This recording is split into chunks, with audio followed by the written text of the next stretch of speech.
À l'heure d'aujourd'hui, énormément de monde s'est mis au stream. Et on peut le constater car ce phénomène a pris une ampleur fulgurante au fil des années. Aujourd'hui, je vais vous partager la meilleure façon à mes yeux pour débuter les streams et surtout quel logiciel utiliser pour améliorer la qualité de vos lives.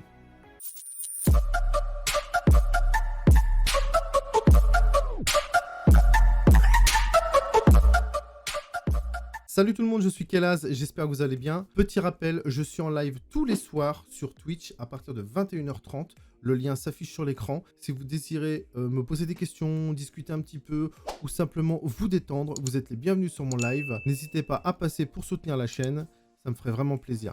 Bonne vidéo. Avant de commencer, il faut savoir si votre connexion peut vous le permettre, c'est le plus important.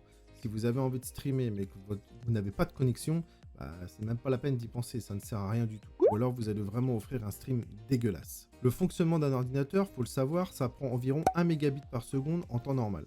Si vous voulez offrir un stream d'une qualité acceptable, ça nécessitera aux alentours de 2 mégabits par seconde. Mais bon, vaut mieux rajouter un de plus, donc ça fait 3 pour être tranquille. Personnellement, moi je vous conseille de streamer avec 4 mégabits par seconde.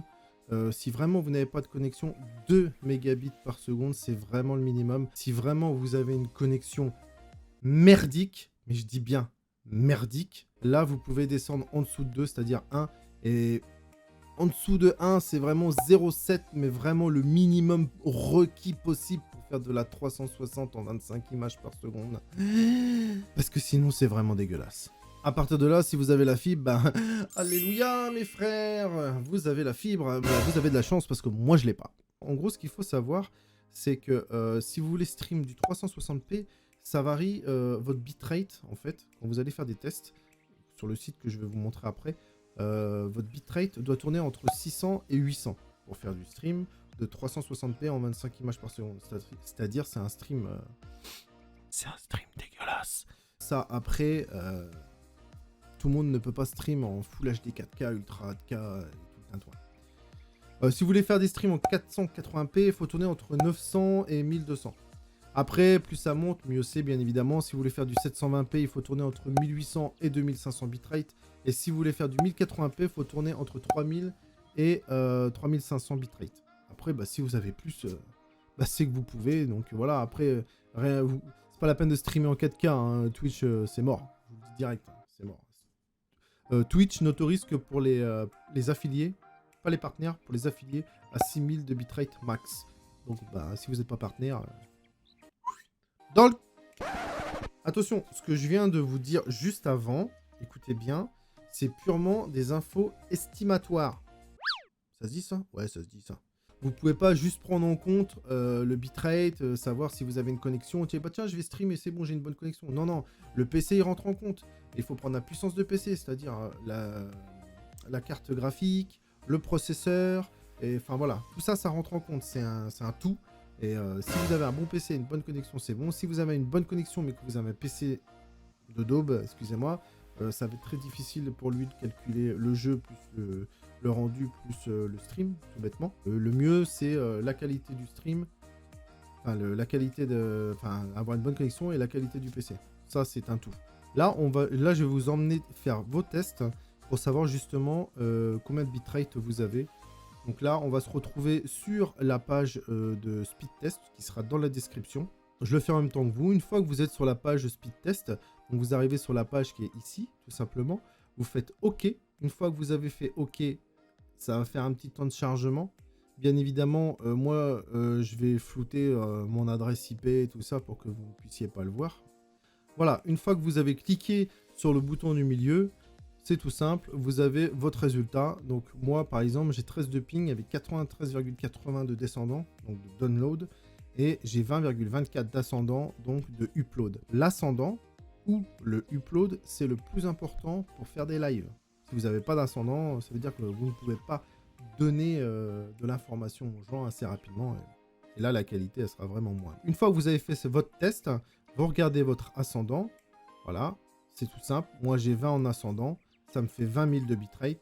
Ça va, je suis large. On va dire que je suis large. Si vous avez 2000 d'ascendant, ça vous fait 2000 de bitrate. Bien évidemment, il ne faut jamais, au grand jamais, mettre votre bitrate à fond, parce que si vous mettez votre bitrate à fond, vous allez prendre déjà toute la bande passante, enfin tout votre bitrate, donc en gros, ça sert à rien. En gros, si vous avez 2000 de bitrate, vous mettez 1200 ou 1500 et vous allez vous laisser le reste.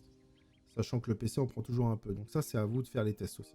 Une fois que tout ça est fait, et si c'est ok pour vous, on peut passer sur ce que je peux vous conseiller. Aujourd'hui, pour débuter les lives, on a besoin de quoi? Bah, on n'a pas réellement besoin de grand chose, si ce n'est, enfin, grand chose, entre guillemets, on a juste besoin d'une bonne connexion, c'est la chose la plus importante. On n'a pas de connexion, on peut oublier. D'un PC, d'une webcam, et surtout, le micro, c'est très important. Bordel de... Les gens qui live avec une qualité de son merdique, excusez-moi du terme, c'est juste dégueulasse quoi. On est là, on est en train de faire notre truc sur internet, on peut très bien avoir un live sur le côté et ne pas le regarder mais l'écouter en même temps. Donc il suffit que la personne ait un son dégueulasse. Non, c'est pas bon. C'est pas bon. Alors vous n'êtes pas obligé d'acheter des micros à 500 €, tu vois. Mais n'achetez pas des micros à 20 balles. Ou alors règle-le du mieux possible. On va dire que ces 4 critères que je viens de vous citer, c'est les 4 critères les plus importants. À mes yeux. Quoique. D'ailleurs, j'ai fait une petite vidéo justement sur divers objets que j'utilise et que je présente. Je vous la mets en haut à droite. Vous irez regarder. C'est une vidéo qui présente quelques matériels assez sympathiques, dont particulièrement c'est du matériel que j'utilise bien évidemment pour mes lives. Personnellement, pour moi, il vous faut aussi minimum 2 écrans. Pourquoi? Parce que vous avez un écran pour vos lives, donc vous avez un écran, je veux dire, pour vos jeux, et un écran pour justement répondre au chat. Donc là, vous êtes en train de jouer. Je vais le battre et tout. Ah bah attends, j'ai un petit message. Eh salut, ça va ou quoi? Ah voilà. Vous avez un écran pour jouer et un écran pour le chat, tout simplement. Alors ce qui est intéressant pour jouer, c'est d'avoir un écran 144 Hz. J'ai testé ça il n'y a pas très longtemps. Oui, parce qu'avant, j'ai toujours joué en 60 Hz. Et depuis que j'ai goûté au 144 Hz pour les jeux FPS ou même tous les autres jeux, c'est juste... J'ai redécouvert le jeu, quoi. Je vous mets la vidéo juste ici. N'hésitez pas à aller la voir. C'est une vidéo de présentation de mon nouvel écran Samsung 144 Hz Odyssey G5. Petite présentation au passage. Je vous rassure, la vidéo n'est pas sponsorisée. Pour le deuxième écran, vous prenez pas la tête. Franchement, juste un écran 60 Hz, c'est largement suffisant pour de la bureautique, faire de l'écriture, écrire oui, salut, ça va, balancer des liens. Enfin voilà, c'est largement suffisant. Ce qui est important aussi quand vous faites des lives, mais alors, vraiment important, c'est la luminosité. Donc là, je vais vous mettre un exemple de sans lumière et avec lumière. Voilà ce que ça donne sans lumière. Donc ça peut paraître un peu fade, un peu fade en fait, j'ai pas d'autres mots. C'est assez dégueulasse et moi ça va encore. Il y en a c'est pire, j'ai déjà vu des lives où c'est pire, il s'éclaire pas, donc c'est pixelisé, c'est tout moche. Et quand on met avec de la lumière, bah, voilà ce que ça donne. Franchement c'est top.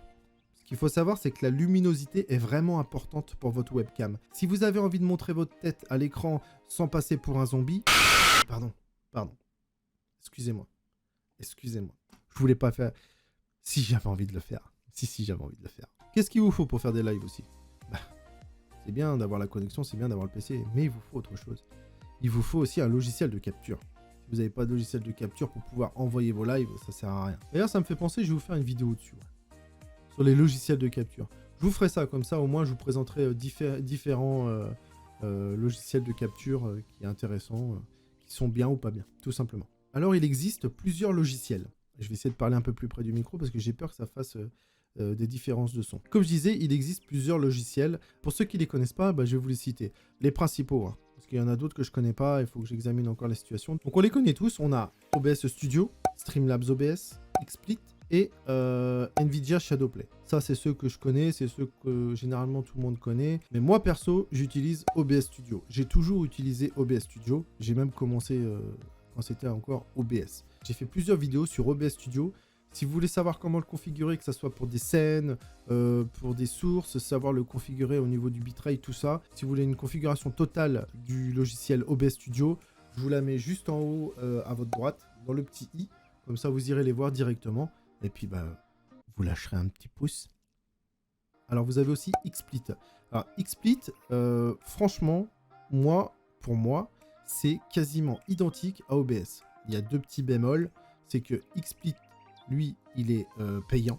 Voilà. Et niveau des ressources vidéo, il est un peu plus... Il est gourmand quand même. Il est assez gourmand. OBS Studio, par exemple, lui, il est gratuit et il est open source. Mais c'est quoi l'open source? J'allais y venir.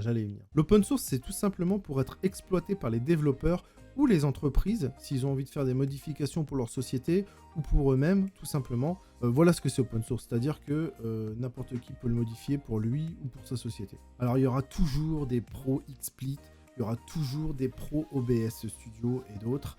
Moi, personnellement, je suis OBS Studio, l'ai toujours été et je le serai toujours. Ensuite, si vous avez des cartes graphiques NVIDIA, ce qui est intéressant quand vous avez des cartes graphiques NVIDIA, c'est que vous pouvez télécharger Shadowplay. Shadowplay, c'est quoi? C'est un élément optionnel à GeForce Experience. Grâce à ça, vous pourrez capturer et diffuser vos vidéos de jeux en live, tout simplement. Voilà, c'est comme OBS. Alors ça, c'est un petit plus optionnel que je vais vous dire. Mais ce qui est intéressant, quand vous faites des lives, par exemple, quand vous lancez un live, c'est bien d'avoir un petit chrono pour savoir quand est-ce que la personne va arriver.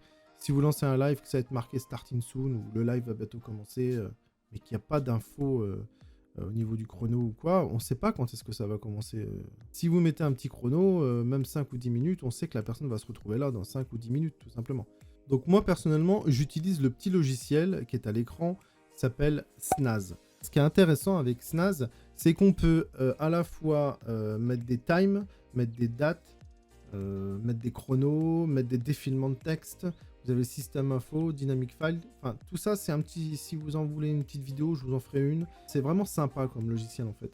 Si vous voulez mettre un chrono, il vous suffit de modifier l'heure ici, la date, vous cliquez là, il affiche là. Enfin, tout ça, si vous en voulez une vidéo, je vous la ferai pour vraiment vous l'expliquer et à la fois comment le mettre sur OBS. Mais c'est grâce à ce petit logiciel que vous pouvez mettre des times ou des textes en défilement, des choses comme ça. Là, vous avez un chrono, par exemple.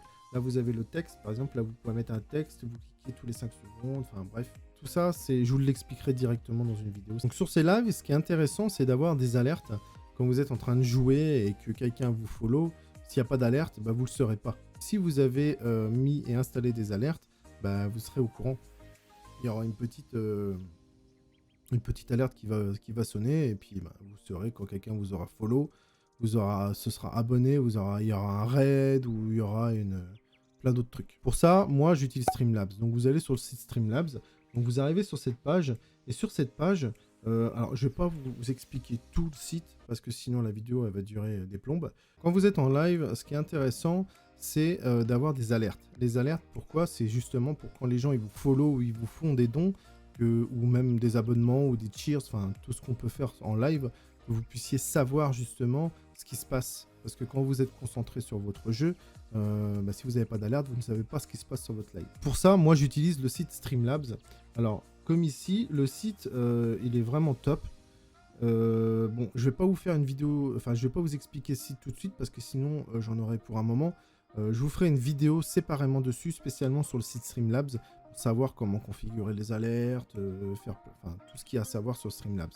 Mais là, quand vous arrivez ici, déjà, vous avez dans Alert Box, et c'est ici que vous pouvez régler justement tout ce qui est les follow, les alertes follow, les alertes donation, subscription, tout ça, quoi. Et je vous ferai une vidéo dessus directement, spécialement pour Streamlabs. Alors attention, tout ce que je viens de vous citer dans la vidéo, pour moi, c'est la base pour commencer les streams. Peut-être que d'autres personnes ne seront pas d'accord avec moi. Pour moi, c'est la base. Après, à vous de voir si vous voulez live sur Twitch, YouTube, Facebook Gaming et j'en passe. Il y a encore plein d'autres plateformes. Pareil, je vous ferai une petite vidéo dessus pour faire les comparaisons au niveau des plateformes de streaming, ce qui est bien et ce qui n'est pas bien. C'est la fin de la vidéo.